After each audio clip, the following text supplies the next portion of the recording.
Assalamualaikum warahmatullahi wabarakatuh. Innal hamdalillahi nahmaduhu wa nasta'inuhu wa nastaghfiruhu wa nastahdihi wa na'udzu billahi min syururi anfusina wa sayyiati a'malina. Asyhadu an la ilaha illallah wa anna Muhammadan abduhu wa rasuluh. Allahumma fasalli wa sallim wa barik ala nabiyyina Muhammad wa ala alihi wa sahbihi ajma'in, amma ba'd. Jamaah dan pemirsa yang dirahmati Allah, kita berikan syukur kepada Allah atas semua keadaan yang Allah berikan kepada kita, dan semoga dengan rasa syukur kita Allah terus memberikan kepada kita rahmat, hidayah, karunia-Nya. Allah sehatkan kita semua dan Allah berkenan mengangkat wabah dari kita semua, amin ya rabbal alamin. Kita akan lanjutkan kajian Syama'il. Sekarang kita akan bahas bab tentang husni khuluqi Rasulullah sallallahu alaihi wasallam. Bab tentang kemuliaan akhlak Rasulullah sallallahu alaihi wasallam. Sebagaimana saya sampaikan di pengantar bahwa prosedur dan metode dalam kajian Syama'il ini adalah, pertama saya akan bacakan hadis Rasulullah, yang kedua kita akan terjemahkan maknanya, yang ketiga kita akan kupas sahabi dan rawi yang terkait dengan hadis tersebut, yang keempat kita akan mencari hikmah pelajaran dari hadis tersebut.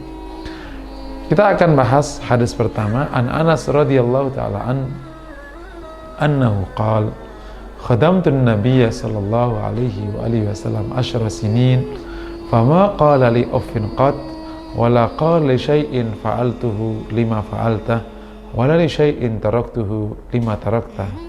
Hadisun sahih rawahul Bughawi atau kama qala. Dari Anas ibn Malik radhiyallahu taala ia berkata, saya melayani Rasulullah SAW 10 tahun, ia tidak pernah berkata kepadaku sekalipun, dan ia tidak pernah berkata terhadap apa yang saya kerjakan, kenapa kau kerjakan, dan ia juga tidak pernah berkata terhadap apa yang tidak aku kerjakan, kenapa tidak kau kerjakan. Pemirsa yang dirahmati Allah, hadis ini mari kita tekuni. Anas bercerita tentang situasi ia di rumah Rasul. Salah satu yang diceritakan, Nabi tidak pernah berkata meskipun sekalipun tidak pernah berkata adalah gambaran dari bahasa Arab tentang bukan umpatan, tapi semacam hardikan dengan suara tinggi. Kalau mungkin di sini menggunakan he atau hus, kalau itu karena tidak berkenan terhadap kondisi dan kemudian marah, maka menggunakan kata yang terkadang diterjemahkan di sini menggunakan hus atau he atau apa saja. Yang kedua, Anas bercerita tentang selama ia bersama Rasul 10 tahun itu, Rasul tidak pernah berkata terhadap apa yang ia kerjakan, kenapa kau kerjakan, yakni tidak mempertanyakan perbuatan Anas. Dan terhadap apa yang tidak dikerjakan Anas, Nabi juga tidak berkata kenapa tidak kau kerjakan, yakni tidak mempertanyakan kenapa Anas tidak mengerjakan 1 dan 2. Nanti kita akan kupas di pelajarannya. Anas adalah seorang sahabiyin jalil. Ia bersama ibunya ikut hijrah ke Madinah. Bersama ibunya Ummi Sulaim hijrah ke Madinah sebelum datangnya Rasulullah SAW. Dan sebagaimana dalam sirah Rasulullah, memang para sahabat telah diizinkan atau bahkan diperintahkan Nabi untuk hijrah sebelum Rasul hijrah. Sehingga saat Rasul hijrah itu tersisa di Mekah tinggal 3 sahabat. Yang pertama Abu Bakar, yang kedua Ali bin Abi Thalib, yang ketiga adalah Suhail. Karena dia ada sedikit, Abu Bakar menemani Rasul, Ali hijrah setelah 3 hari dari Rasulullah karena diamani Rasul untuk menyampaikan amanah Rasulullah kepada orang Quraisy, dan Suhail akhirnya pergi sendiri karena ada sesuatu dan lain hal. Nah, Ummi Sulaim dan Anas hijrah lebih dulu, dan ketika Rasul datang pertama kali di Madinah, ya sebagaimana tahu kisahnya, banyak sahabat memberikan hadiah ke Rasulullah SAW. Ummi Sulaim ingin memberikan hadiah ke Rasulullah, Ya, Ummu Sulaim ini kerabat Rasulullah, ya bibi Rasulullah alaihi wasallam. Jadi dengan Rasulullah itu mahram. Ya Rasulullah, orang-orang berikan hadiah padamu. Aku tidak punya apa-apa. Aku hanya punya Anas. Biarkan Anas membantumu ya Rasulullah SAW. Rasul kemudian menerimanya, dan sejak itu Anas membantu Rasulullah SAW. Anas waktu itu umurnya 6 tahun. Nah, dia termasuk sahabat kecil, sahabi saghir. Oleh karena dia kecil, justru disinilah kelebihannya, leluasa membersamai dan melihat Rasulullah SAW. Dia bisa masuk ke rumah karena dia masih kecil, belum balik. Jadi dia bisa masuk ke rumah Rasulullah SAW. Nah, sahabat Anas bin Malik yang sejak kecil bersama Rasul ini akhirnya menjadi hikmah tersendiri. Ia termasuk sahabat yang paling banyak riwayatnya dari baginda Nabi SAW setelah Aisyah radhiyallahu taala anha. Dan ia adalah salah satu sahabat yang mendapatkan barokah yang sangat mulia, mendapatkan doa dari baginda Nabi SAW yang doanya sangat-sangat terkenal. Allahumma rzuqhu amwala wa aulada. Doa Rasulullah untuk Anas bin Malik, ya Allah kasih rezeki ia, yakni Anas, harta-harta dan anak-anak. Dan benar, doa Rasul pastilah makbul. Anas bin Malik berkata, aku dapati diriku ada sahabat yang paling banyak anaknya dan paling banyak hartanya. Padahal Anas awalnya adalah berada di rumah Rasulullah SAW. Kita tahu berapa anaknya? Anak Anas bin Malik sekitar 100 anak. Masya Allah. Mungkin tidak terbayang oleh kita itu gimana ngurusnya, tapi sebagaimana yang didoakan Rasulullah, Allah kasih rezeki padanya harta dan anak-anak. Pemirsa dan jamaah yang dirahmati Allah Subhanahu wa taala. Kembali ke hadis tadi, bahwa Anas bin Malik menceritakan tentang kondisi Nabi. Pelajaran pertama, benar. Kalau kita ingin tahu tentang aslinya akhlak seseorang, maka saksi yang paling akurat adalah pembantu. Ulangi lagi, salah satu saksi yang paling akurat tentang akhlak seseorang adalah pembantu atau yang membantu di rumah. Kenapa? Karena orang di luar rumah bisa jadi acting, termasuk di kantor yang 8 jam. Bisa jadi orang acting 8 jam. Baik, lembut, benar, aslinya di rumahnya. Orang biasanya akan mampu mengerem diri karena bersama dengan orang yang sangat dihormati, entah atasannya, teman hebatnya, siapa saja. Tapi orang biasanya tidak mengerem diri, tidak bisa mengendalikan diri ketika dia bersama orang yang dianggap lebih biasa darinya. Contohnya yang kerja di rumah. Jadi kalau ada seseorang, ini pelajarannya, seseorang disaksikan oleh orang yang lebih biasa darinya, katakan yang kerja di rumah, maka sesungguhnya demikianlah aslinya akhlaknya. Tidak ada acting di sini. Orang bisa acting di kantor, bisa acting di bisnis, bisa acting di manapun berada, tapi ia tidak bisa acting di rumah selama 24 jam. Jadi kalau ada orang rumah menceritakan dirimu, maka sungguhnya itulah dirimu. Enggak, aku mah orangnya baik. Baik di kantor, belum tentu baik di rumah. Tapi insya Allah kalau baik di rumah, baik pula di kantor. Karena hal paling akurat tentang diri kita adalah ketika kita tidak lagi mengendalikan diri, sehingga yang keluar itu adalah aslinya. Sebagaimana dalam definisi akhlak yang disampaikan oleh para ulama, di sini ada Imam Ghazali misalnya mengatakan, akhlak adalah sesuatu yang keluar dari manusia, baik perkataan, perbuatan, tindak tanduk, sikap, raut wajah yang keluar dari manusia tanpa didahului oleh proses berpikir. Kalau didahului proses berpikir belum menjadi akhlak, kami biasanya menyebut sebagai perilaku. Kalau Anda tahu dan ingin tahu akhlak kita seperti apa, pastikan yang kita tahu adalah apa saja yang keluar tanpa proses berpikir. Biasanya kami menggunakan 2 indikasi.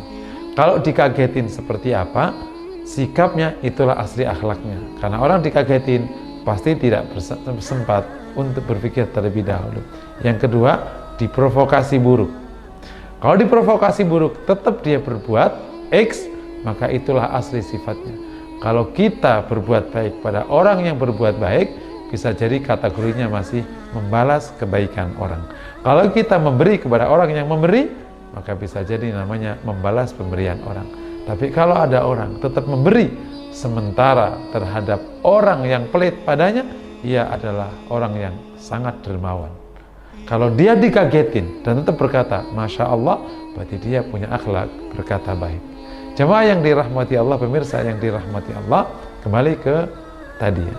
Pelajaran pertama dari hadis ini adalah bahwa kita akan mendapati akhlak seseorang yang paling akurat adalah dari persaksian orang yang bisa jadi sangat biasa di matanya. Dan kita dapati di dalam hadis ini Anas bin Malik menyaksikan bahwa Nabi begini dan begitu. Itu artinya demikianlah aslinya akhlak Rasulullah Sallallahu Alaihi Wasallam. Dan lebih daripada itu semuanya, tidak ada persaksian yang lebih benar dan lebih akurat dari persaksian Rabbul Alamin.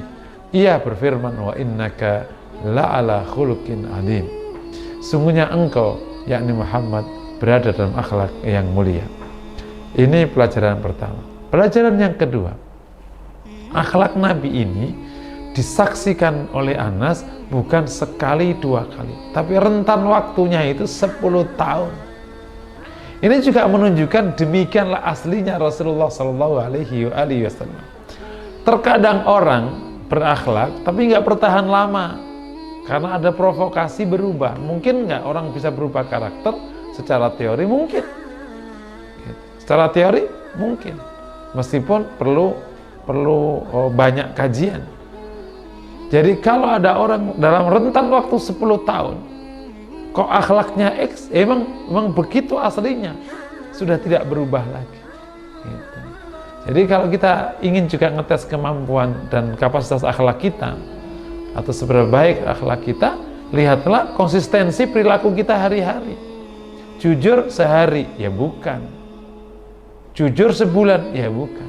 Jujur selamanya, ya itu berarti namanya karakternya atau akhlaknya. Ada orang jujur karena kepentingan atau karena cuma 2-3 hari. Habis itu balik lagi kumat penyakitnya. Naudzubillah min dzalik. Dan dari hadis ini kita dapati kesaksian Anas itu sepanjang 10 tahun. Nggak berubah. Nabi memang demikian. Ya, salah satu yang disampaikan adalah tidak pernah berkata dan dia tidak pernah mempertanyakan keputusan Anas dalam mengambil pekerjaan. Pelajaran yang ketiga, sebagaimana tadi nyatakan bahwa Nabi tidak pernah menghardik Anas, berkata tidak pernah sepanjang 10 tahun itu. Ini artinya apa? Emang Nabi tidak memiliki pilihan akhlak itu. Ia sangat mulia akhlaknya. Salah satu bentuknya tidak berkata tidak menghardik orang. Nah, untuk kita semua pemirsa yang dirahmati Allah, ayo kita belajar berkata baik, bervolume rendah, tidak tinggi, tidak marah, sehingga tidak berkata pada orang lain. Kalau sekarang misalnya hey, apalagi hus, apaan sih, itu salah satu analogi dari kata yang diperkenalkan di dalam studi bahasa Arab. Jadi satu ungkapan yang menandakan amarah dan merendahkan, menandakan amarah dan menegatifkan. Kita tidak punya kosakata itu. Seperti gimana Rasulullah, ia tidak pernah berkata sekalipun kepada Anas bin Malik. Semoga kita bisa mencontohnya. Kita selalu berkata baik, berkata lembut. Laki-laki ini ngomongnya gampang ya, tapi semoga dengan izin Allah dan dengan ridhanya Allah kita juga bisa berpraktek itu di rumah, di kantor, dimanapun, bahkan di jalan raya. Kita tidak punya kosakata itu. Nomor 4 pelajarannya, bahwa Nabi tidak pernah berkata terhadap apa yang dikerjakan Anas, kenapa kau kerjakan, dan terhadap apa yang tidak dikerjakan Anas berkata, kenapa tidak kau kerjakan. Kalau kita ingin memahami hadis ini, saya buat ilustrasi sederhana di hari-hari. Kita misalnya punya mbak di rumah. Mbaknya ini pagi-pagi akhirnya nyuci. Ini apa? Mengerjakan nyuci ya. Nah, terus kemudian kita berkata, Mbak, kenapa nyuci? Itu namanya berkata terhadap apa yang aku kerjakan, kenapa kau kerjakan. Saya misalnya mengatakan, Mbak, kenapa nyuci? Biasanya orang dulu mengatakan, kan udah dibilangin suruh masak dulu. Nah, Nabi tidak begitu. Jadi artinya apa? Keputusan Anas mengerjakan sesuatu di rumah itu diizinkan Nabi dan tidak digugat Nabi. Bayangin aja. Nanti kita bahas tuh hikmahnya. Terhadap apa yang tidak aku kerjakan, maka Nabi juga tidak pernah berkata, kenapa tidak kau kerjakan. Ini gimana pahamnya? Ilustrasinya gini. Kata tadi kan mbaknya nyuci. Sekarang di hari berikutnya, awalnya kita bilang, Mbak pagi-pagi nanti tolong ngepel dan nyapu ya. Karena ada tamu spesial. Biasanya kan mbaknya kalau ngepel kan jam 10. Enggak, sekarang nanti jam 6 ngepel ya. Begitu ternyata jam 8 masih belum ngepel. Kita namanya kan meninggalkan pekerjaan atau tidak mengerjakan. Kemudian kita berkata, Mbak, kenapa tadi nggak ngepel? Nah, itu namanya berkata terhadap apa yang tidak kau kerjakan, kenapa tidak kau kerjakan. Ya, ini artinya apa? Artinya Anas itu leluasa mengambil keputusan. Jadi mengerjakan apa itu terserah Anas. Rasul setuju. Bayangin aja. Kalau melihat angle ini, kita bisa lihat dari berbagai macam hal. Bahwa ini menunjukkan penghargaan yang tinggi oleh Rasulullah kepada Anas. Sehingga Anas dikasih keleluasaan untuk mengerjakan ini dan untuk tidak mengerjakan ini. Ini juga sekaligus menunjukkan leadership Rasul yang sangat tinggi. Karena situasi ini hanya terjadi kalau leadernya bagus, timnya bagus. Ya, kalau misalnya keadaan kita, misalnya yang punya rumah kayak kita-kita, ya, yang leadershipnya rendah, nggak bisa memberikan tugas yang clear, menggunakan standar yang clear, gaji yang memadai, terus yang kerja di rumah ala kadarnya, ya pasti tengkar. Kan udah dibilangin tadi suruh nyapu. Iya mbak, lupa, kata mbaknya. Anas adalah tim yang sangat bonafit. Dan salah satu ciri seorang leader yang baik ketika dia mampu memilih tim yang baik. Dan kalimat ini sebenarnya pernah diangkat oleh seorang sahabat di zaman Ali bin Abi Thalib radhiyallahu anhu. Ia berkata kepada Ali bin Abi Thalib, ya Khalifah,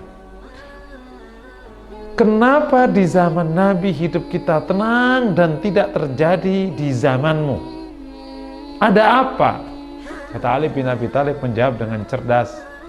Dulu yang mimpin Rasulullah dan sahabatnya orang seperti aku. Sekarang yang mimpin orang seperti aku dan sahabatnya orang seperti kamu. Nah, jadi sudah beda grade-nya. Seorang leader yang baik tidak perlu berkata banyak karena timnya, anggotanya mampu berbuat dengan benar tanpa banyak diintervensi dan dikomentar. Ini menunjukkan kemuliaan akhlak Nabi, leadership Nabi, dan lain sebagainya. Tapi saya cukupkan sampai di sini pelajaran dari hadis ini. Ada 4 pelajaran penting ya. Jika nanti kami rasa perlu dikupas ulang, kita akan kupas ulang pada tayangan berikutnya, dan insya Allah kita akan jumpa di sesi berikutnya. Semoga Allah selalu menjaga kita dan kajian kali ini menginspirasi kita semua. Aku qouli hadza. Assalamualaikum warahmatullahi wabarakatuh.